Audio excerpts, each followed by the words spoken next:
First contact and betrayal. The sky above New Shanghai burned with an unnatural blue light as the Meridian ships descended through the clouds. Their enormous hulls, smooth as polished obsidian and shaped like massive arrowheads, blocked out the sun as they hovered over the city's central plaza. Captain Maya Rice stood among the gathered dignitaries, her hand resting instinctively on her holstered sidearm, despite explicit orders to appear non-threatening. "This is a historic moment for humanity," whispered President Chen beside her. "First contact. Real, honest-to-God aliens." Maya nodded but remained tense. 20 years in global defense had taught her to trust her instincts, and something about these visitors made her skin crawl. Still, she maintained her position as the Meridian delegation emerged from their vessel. They were tall, at least 7 feet, with iridescent blue-green skin that seemed to shimmer in the sunlight. Their 4 arms moved with fluid grace, and their large, almond-shaped eyes regarded the humans with what appeared to be gentle curiosity. Their leader, who introduced himself as High Emissary Torval, spoke perfect English through some unseen translation device. "People of Earth," Torval announced, his voice resonating across the plaza. "We come in peace and friendship. The Meridian Collective has observed your civilization for some time, and we believe the moment has come to welcome you into the galactic community."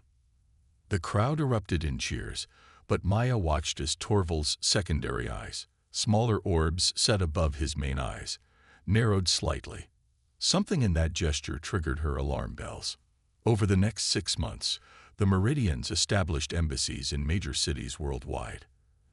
They shared medical technology that cured several previously terminal diseases. They introduced clean energy systems that ended humanity's dependence on fossil fuels.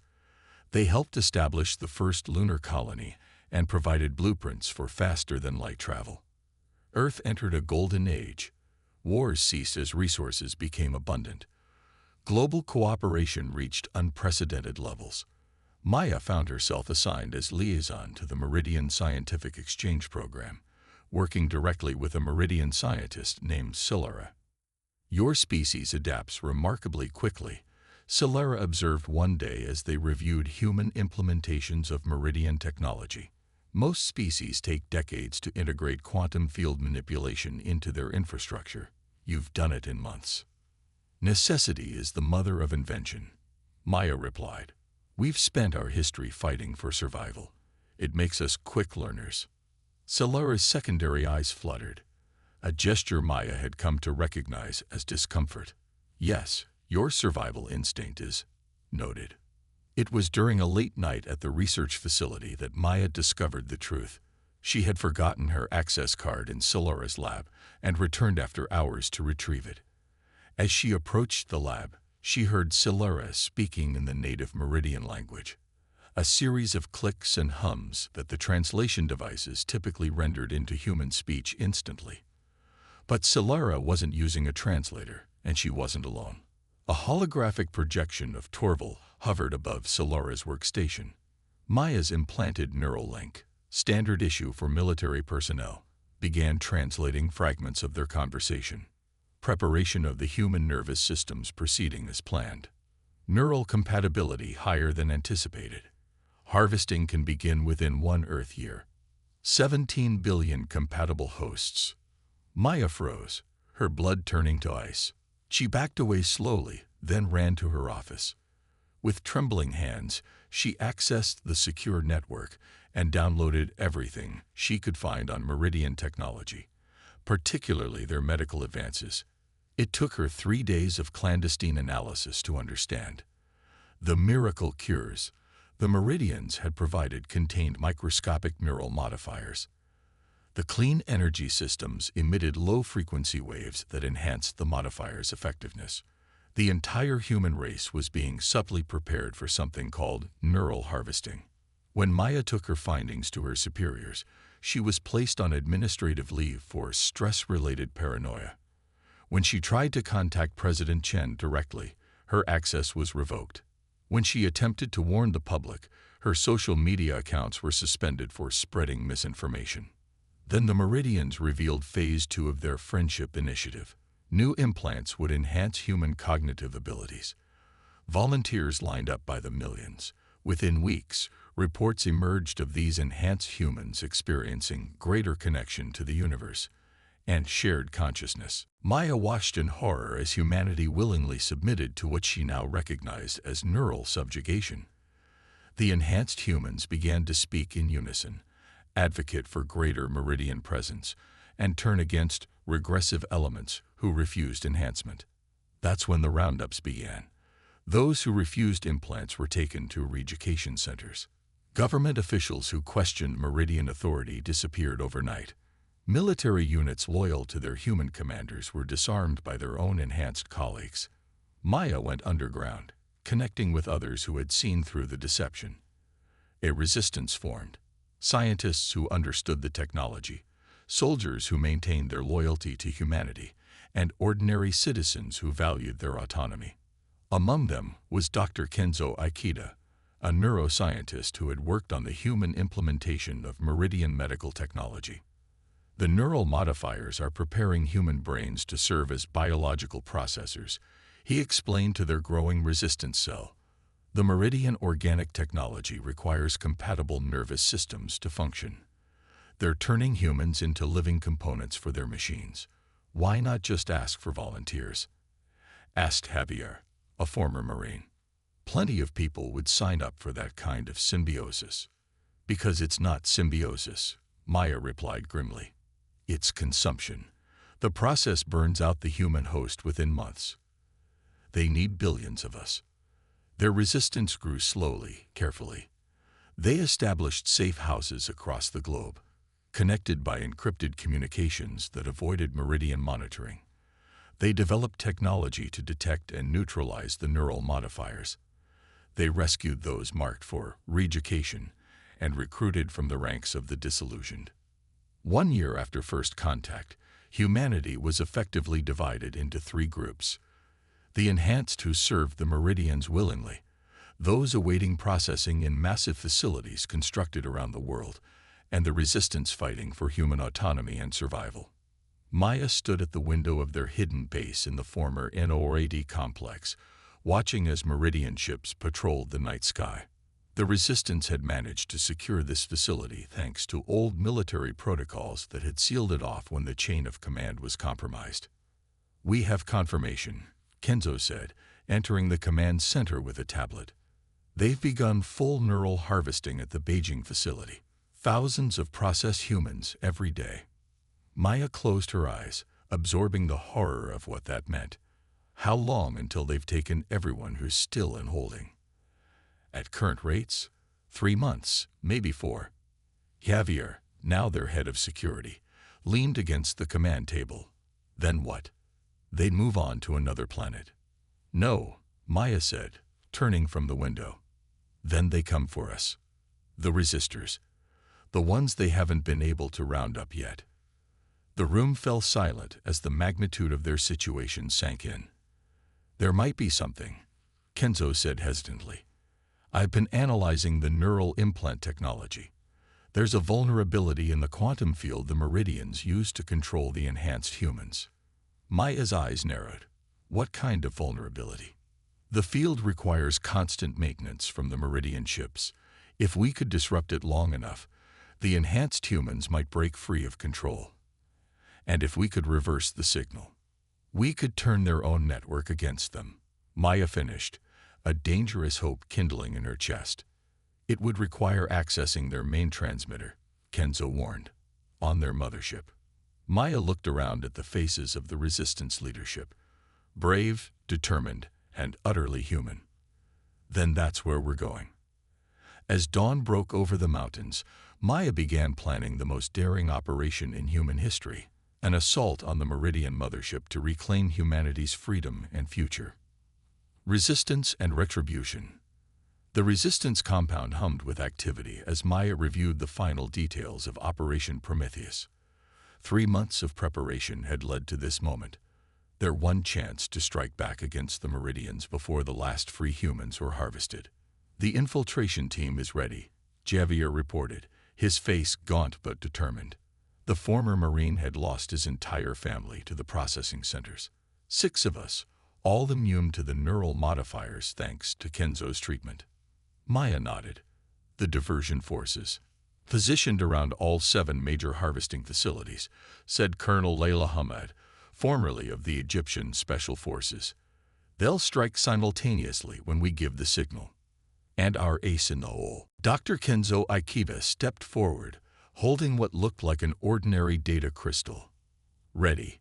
If we can access their main quantum field generator, this will reverse the signal and use their own network to overload their systems.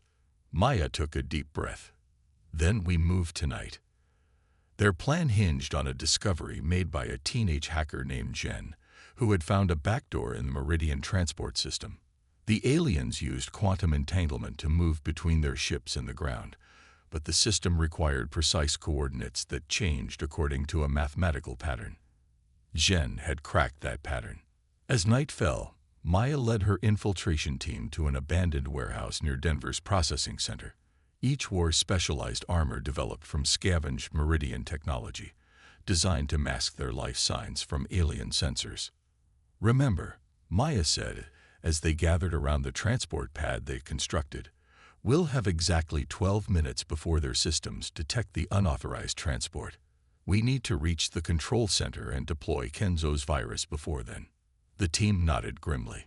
Besides Maya and Javier, there was Jen the hacker, Sarah, a former NASA engineer, Miguel, an ex-SEAL demolitions expert, and Dr. Lena Wong, a xenobiologist who understood Meridian physiology.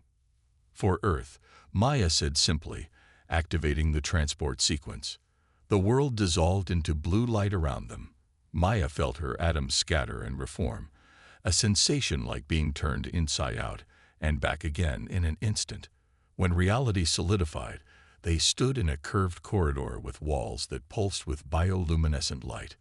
"We're in," Jen whispered, checking his Modify tablet. "Auxiliary transport node, level 47. Control center is 3 levels up," Sarah added, consulting the ship schematics they'd pieced together from reconnaissance. They moved swiftly through the alien vessel, its organic architecture both beautiful and disturbing. The walls seemed almost alive, responding to their presence with subtle shifts in illumination. Twice they had to hide as enhanced human patrols passed by. Former humans, now more machine than person, their eyes vacant yet purposeful. When they reached level 50, they encountered their first Meridian guard. The alien turned, its secondary eyes widening in alarm, before Javier's silenced weapon fired a dart containing Lena's specially designed neurotoxin. The Meridian collapsed with barely a sound. "It worked," Lena whispered, checking the alien's vital signs. "Complete neural shutdown without killing it." "How long will it last?" Maya asked. "Maybe 20 minutes. Their systems adapt quickly." They pressed on, encountering more resistance as they neared the control center. Enhanced humans fell to stun blasts, while Meridian guards received neurotoxin darts. Their 12-minute window was already down to 7 when they reached the massive doors leading to the control center. "This is where it gets complicated," Jen said, connecting his tablet to the alien interface. "I need 2 minutes to bypass their security." "We don't have 2 minutes," Maya replied as alarms began to sound throughout the ship. "Miguel." The demolitions expert grinned and placed shake charges around the door seal. "Fire in the hole." The explosion was muffled but effective, blowing the doors inward. The team surged through the opening into a vast chamber dominated by a swirling blue-green vortex of energy, the quantum field generator. 5 Meridians turned in shock, including one whose elaborate headdress marked him as High Emissary Torval. "Humans," Torval said, his voice carrying that same false warmth that had deceived humanity a year ago. "How resourceful of you." "It's over, Torval," Maya said, her weapon trained on the alien leader. "We know what you're doing to our people." Torval's secondary eyes flickered with amusement. "What we're doing? We're elevating your species beyond its primitive limitations. Your nervous systems are being put to proper use rather than wasted on your meaningless individual lives." By consuming us. By integrating you into something greater. Torval stepped forward. You cannot stop this process. The quantum field already controls billions of your kind. In moments, security forces will arrive, and you will join them, though perhaps will keep your brains intact enough to witness your failure. Maya smiled coldly. That's where you're wrong. She nodded to Zhen, who had used the conversation to access a control terminal. Now, across the globe, the resistance forces launched their attacks on the harvesting facilities, creating the diversion they needed. On the ship's displays, chaos erupted as explosions damaged key systems at every major Meridian installation. Torval's composure slipped. Futile gestures. Your resistance will be.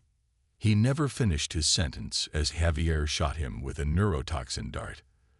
The other Meridians moved to attack, but fell quickly to the team's coordinated fire. 30 seconds until security arrives, Sarah warned, barricading the damaged doors.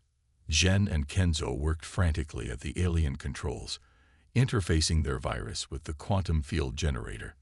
The swirling energy began to change color, shifting from blue-green to an angry red. It's working, Kenzo said, his eyes wide with hope. The signal is inverting. Throughout the ship, enhanced humans stopped in their tracks, their neural implants receiving contradictory commands. The quantum field that had enslaved their minds began to burn out the Meridian control systems instead. We need to get out of here, Maya ordered as the ship shuddered around them. The feedback loop will destroy the mothership in minutes.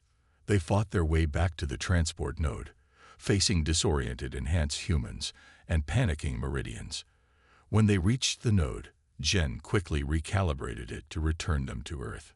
Something's wrong, he said, his fingers flying over his tablet. The coordinates are shifting faster than I can track them. The ship lurched violently, throwing them against the walls. We're out of time, Maya shouted over the sound of tearing metal.